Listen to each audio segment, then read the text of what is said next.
energy. And this actually relates nicely to one of those practice diploma questions I showed you earlier. Let's do a quick recap of bonds. There's two types of bonds we learned about. There's intermolecular bonds. There's intramolecular bonds. So again, with my hands to illustrate it, if you've got a molecule here with left hand and a molecule here with right hand, okay, what keeps my hand stuck together is intramolecular bonds. This carbon and this hydrogen and this nitrogen, they stick together because of intramolecular bonds. But what makes something solid or liquid versus gas is now left hand and right hand. When they start to stick together, those are your intermolecular bonds. And there were three ways that bonds stick together from our Chem 20 unit. There are dipole forces, there is the hydrogen bond scenario, and there's also London forces. You guys recall these terminologies a bit? Okay. What we want to talk about today then is the idea about how bonds are actually where energy is stored. Because in a way, when we talk about, say, photosynthesis absorbs energy from the sun in the form of solar energy, and it converts it to chemical energy. But like it sits there waiting to be used. Where is that energy been stored? Well, the energy is actually being stored in chemical bonds. As bonds are being formed or broken, that's actually where energy comes from. So I've actually got just a basic start slide to kind of illustrate the concept here. When you want to break a bond, hopefully this makes sense to you, but if you want to break a bond, wouldn't it require energy to break some sort of bond? Like, imagine that water bottle just sitting right there.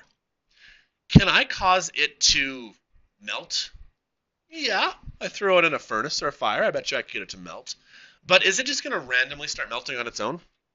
Well, no. So in order to break the bonds in that very strong, whatever it is, polyethylene water bottle, I better add some energy, usually in the form of like heat, right? So I think the first bullet intuitively makes sense to kids. If you want to break a bond, you better add some energy, right? Which is a good thing because otherwise our stuff would just randomly start falling apart, right? If you could just break a bond without adding energy to it, then like all matter would just start disintegrating randomly. So if that first bullet then makes intuitive sense, then the second one hopefully is the opposite. If you want to then create a bond, then that must actually release energy. When you create a bond, energy gets released. And that actually does make some sense too. Think about, say, combustion. You know how when we burn something, obviously energy is given off in the form of light and heat. But like, where is the energy coming from? Well, the energy is coming from the new bonds that are being made. What we're actually doing when you combust something is we're breaking the bonds in your hydrocarbons, and we are like rearranging a whole bunch of molecules, putting them back together, and the two things that we make when we're done are carbon dioxide and water. And through the creation of carbon dioxide and water, that's actually where the energy comes from. Let me say that one more time. Think of like how a hydrocarbon combustion would work. I'll even write out an example here. We did this one earlier. CH4. What has to happen to the CH4 and the O2? Well, your CH4 would look like this. Here's your CH4. Here's your oxygen. We're going to have to break this bond here, this bond here, this bond here, this bond here. We're going to need to break some bonds. So all of those intramolecular bonds, they need to be broken. How do you break those bonds? Well, we're going to need to add some energy.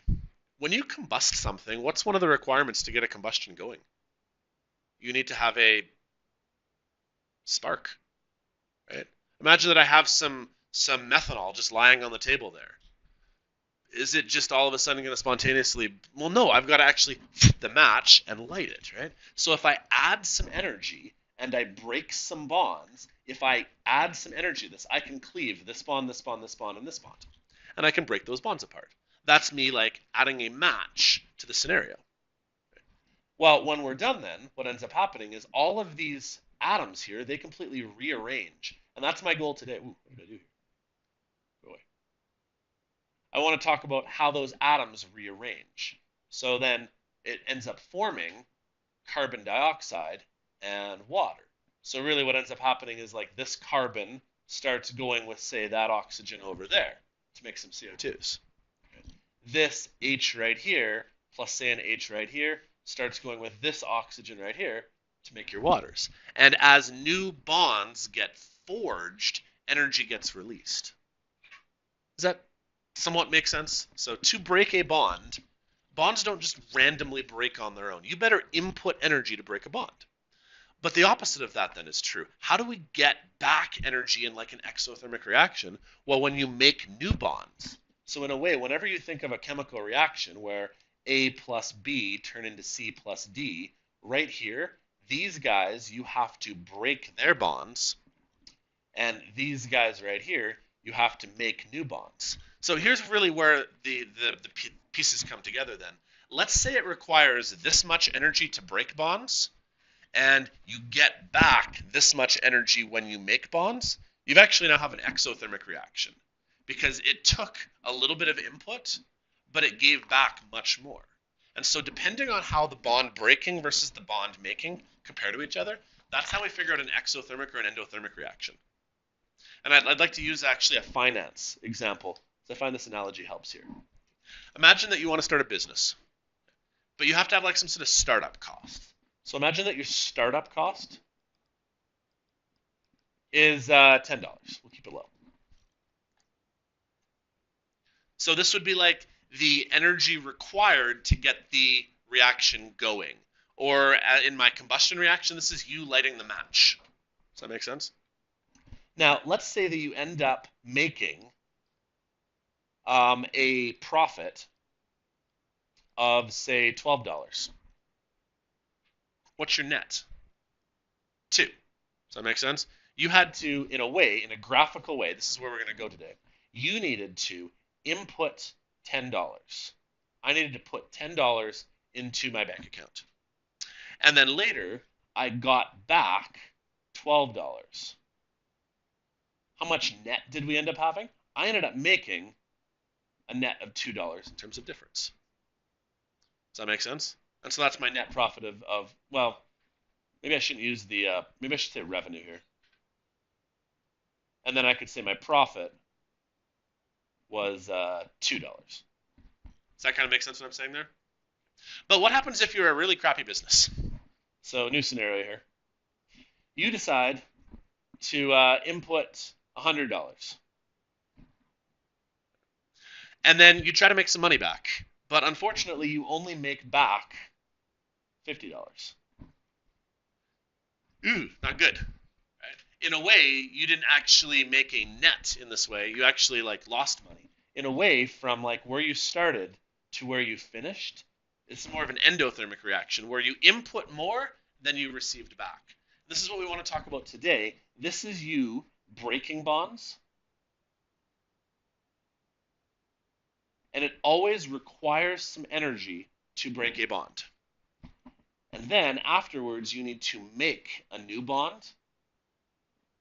And when you make a new bond, you always get some energy back. The question is it more like this, where you go from here to here, or is it more like this, where you go from here to here? Which one of these reactions is an exothermic reaction, top or bottom? Bottom, yeah. This one's exo, and this is endo. But the pathway looks a little bit different. From where I started to where I finished is still a net of downhill, but in order to get there, we actually have to input a little bit before you get some back. This is you breaking bonds. This is you making bonds. This is you breaking bonds. This is you making bonds. And so we're going to talk very, very basic terms today about reaction mechanisms. You can actually take entire courses on this in university about what happens at that magical instant when chemical A and chemical B react, they collide with each other, and all of a sudden bonds just start to break. And all of a sudden bonds start to make new ones. Because this happens in some reactions, but not in others. Ready? Let's have these two things chemically react. Here we go. Nothing happened. Why did chemical A and chemical B not chemically react? Well, we're going to talk about that one in a second here. So here's kind of the words for what I've just been describing then. If you've got an endothermic reaction, what it means is that the energy required to break bonds is more than the energy you get back. In terms of your business scenario, this is the scenario where you put in $100 of your own money as startup costs, but you only got back 50. You had like a net absorption of money, so to speak. Exothermic reaction is the other way around. The energy required to break bonds is less than how much you got when you came back. So it required this much input money, but then you got way more. This was like $10, but you got back 100. How much is your net? 90. Does that make sense? Like from here to here would be a difference of 90. In terms of us in chemistry, we would actually make it negative 90 because that would be our delta H. Is that like you've gotten back some money? So this is kind of the new picture I want to show you. You need to be able to understand what's happening in this sort of diagram, and I promise you are getting graphs on the diploma. Like that is a guarantee. I actually had a really cool experience this last weekend. I went up to Calgary, and I had a chance to write questions for the diploma exam for Math 30-2, which I found really illuminating because I got a chance to see how the thought process is. I'll share with some of you guys later in terms of what I can for math, but boy, I learned a lot. They make these things hard too. It sucks. Where's I going with this? Oh, anyways, one of the things I did learn is that there's a big push right now to include more visual stuff on diplomas, especially in math. They wanted to find a way to include more visuals. So I imagine in terms of chemistry, you're going to be given lots of scenarios that involve like some sort of graph. Right? So let's try to interpret what's happening in this picture here. We started off with some HHs and some ClCls. So really, what did we start with? Well, we started with hydrogen gas, and we started with chlorine gas. Right? That would be water bottle, calculator, as our example. And what ended up happening is water bottle and calculator ended up needing to have some input of energy. Now, right now, when I do this, did I give a lot of input of energy in terms of having them collide? I wouldn't say no. But I'm not going to do this because this is full of water. Imagine that I took these two things and I bashed them into each other. Could you imagine a scenario where like the lid pops off and where like the back of the calculator case kind of comes apart? Okay. Well, that would be the analogy of breaking bonds. That is literally this bond right here and this bond right here. If I can give enough energy in a collision to have them smash into each other, doesn't it seem logical that I could actually bust that bond open?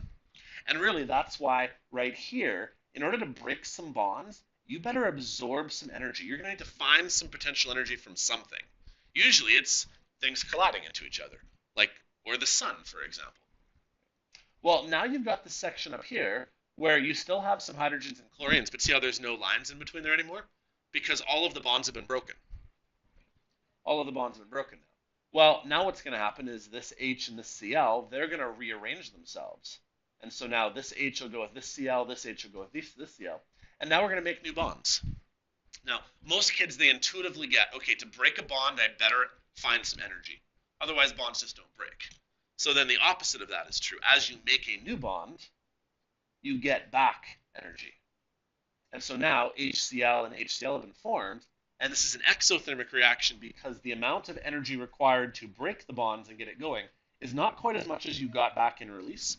So the net difference between the two is apparently 184.6 kilojoules. So I made an exothermic reaction. Can you guys kind of interpret how this is going on? Does that make some sort of sense? So we're going to change our diagrams then. Rather than drawing our diagrams necessarily like this, that was an exothermic diagram as well. You might actually see it drawn more like this, where it goes up first and then back down. But we've actually already talked about this concept a bit. This is kind of Hess's law in a way. In a way, this is reaction 1 right here.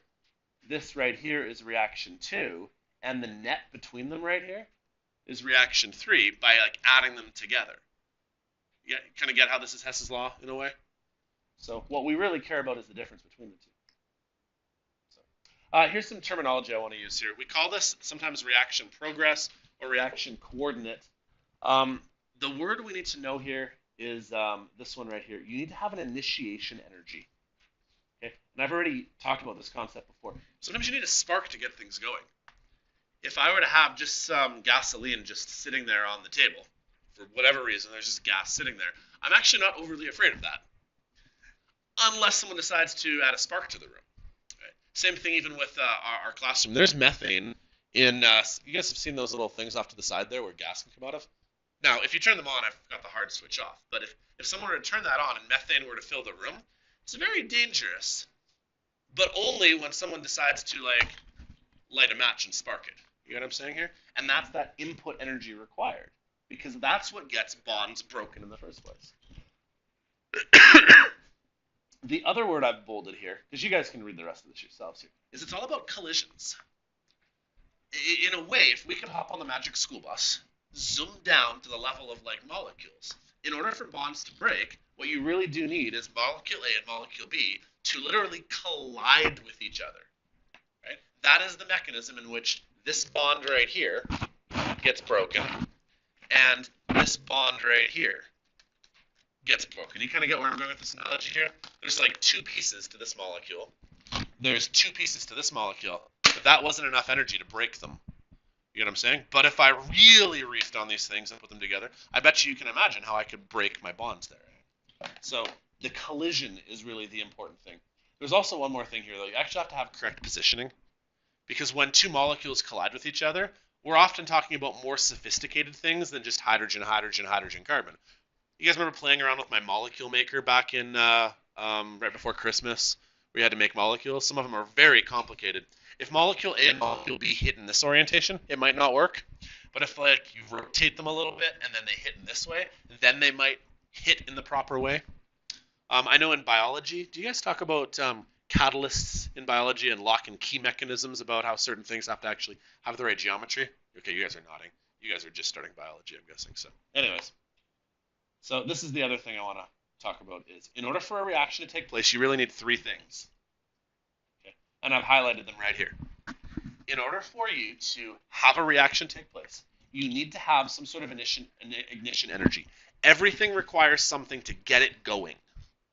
Bonds do not just randomly break on their own. Okay. Where does that energy come from? Well, we call it a initiation energy. We actually have another word for it. I'll show you later. But really, that will hopefully help get reactants to collide with each other. As they collide with each other, bonds will now be broken. Because really, what is a bond? What is a bond? What's it made of? Yeah, 2 electrons. It's not like there is like some magical glue hidden inside these molecules, right? There's not actually like a stick and balls like we kind of use with like our models there, right? Like it is literally a bond to some electrons. So it is possible to break these bonds if you just crash them into each other hard enough. That's effectively what happens in a chemical reaction. But the third thing, though, is they actually have to crash into each other with the right way. And I think I have some pictures coming up here. Yeah, here's one. So here's an idea of a chemical reaction here. You've got some carbon monoxide and some nitrogen dioxide. And what's going to happen is this molecule and this molecule, we're going to crash them into each other, right? As they do that, we're eventually going to hit a point here, and this is a word I want you guys to know. It's called an activated complex, where it's like a split-second moment in time where as these things collide with each other, you basically have like your supermolecule, right? This guy used to be separate on its own. This guy used to be separate on its own. And they've collided with each other for a second, right? And all of the bonds are about to break now. Right? There used to be a bond between this one and this one, between this one and this one, this one and this one. And if you guys can kind of picture it, what's going to happen is that this bond right here is about to cleave, because this red ball, I guess, is going to reattach itself to that one right there. This bond right here needs to break. And then as it reattaches it here, we're going to get a new bond made. You always have bonds that break and make. I like saying that because they rhyme. So anyways, the word I want you guys to know is this activated complex, where when they crash into each other, they crash with just enough energy that this one right here attaches itself to there instead, and then they go back on their merry way. For those of you guys who've done physics with me, so I guess I'm looking at you 4, and you guys will do this with us next year. But like really, this is a momentum question, right? You guys remember doing collisions of vehicles and stuff like that? In a way, this is a momentum crashing in question.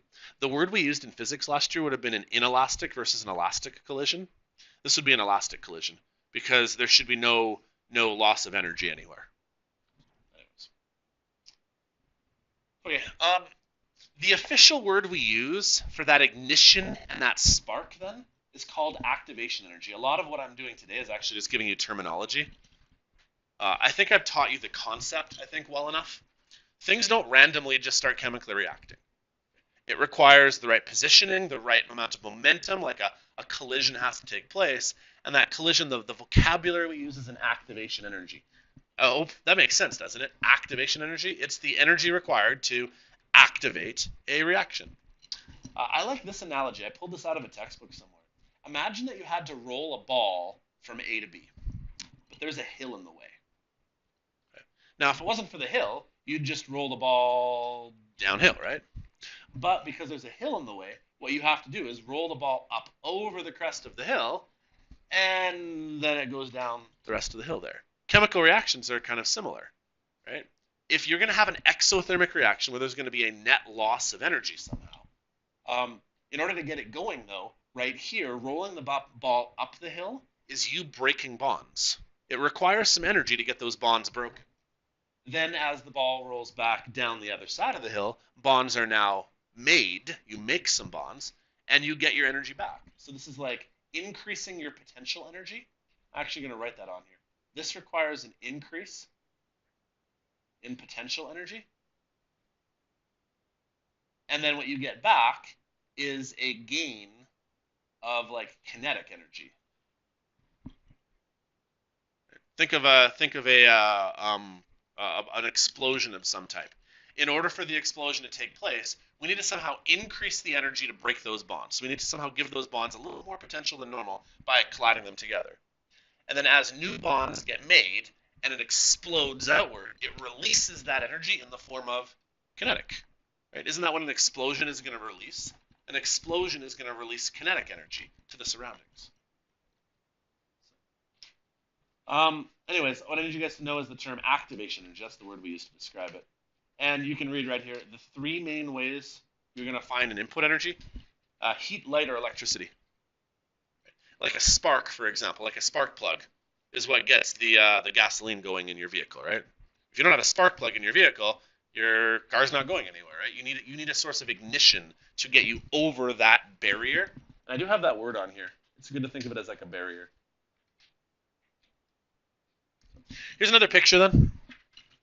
Again, I think visually is something I want to help prepare you guys for as much as I can. So here's another picture. It's actually the exact same reaction. Sometimes though, rather than drawing it with like a very square edges, you might see a picture like this, where the barrier has to like slowly but surely go up and then fall. So is this an endothermic or exothermic reaction? Endothermic or exothermic? Exothermic. Now some kid might argue, but hang on, you needed to input energy. Energy had to be absorbed, right? Clearly, as the graph goes up, energy had to go up, right? But all we care about is what the net reaction is. So even though it had to go up to start, because it fell down lower afterwards, then it's still exothermic. So what you might get in a question then is they might give you a graph. I'm going to put some random numbers on here. Let's say this is 50, this is 100, this is 120. If I were to ask you, what is the activation energy? 20. If I were to ask you, what is the change in enthalpy? What is the change in enthalpy? -50. Say that one more time. The activation energy required would have been 20 to go from 100 up to 120. If I asked you what your change in enthalpy was, well, you technically started at 100 and you finished at 50. So what ended up happening? Well, you lost 50. So activation energy in this particular example would be plus 20, but your delta H would have been -50. Can you guys interpret that?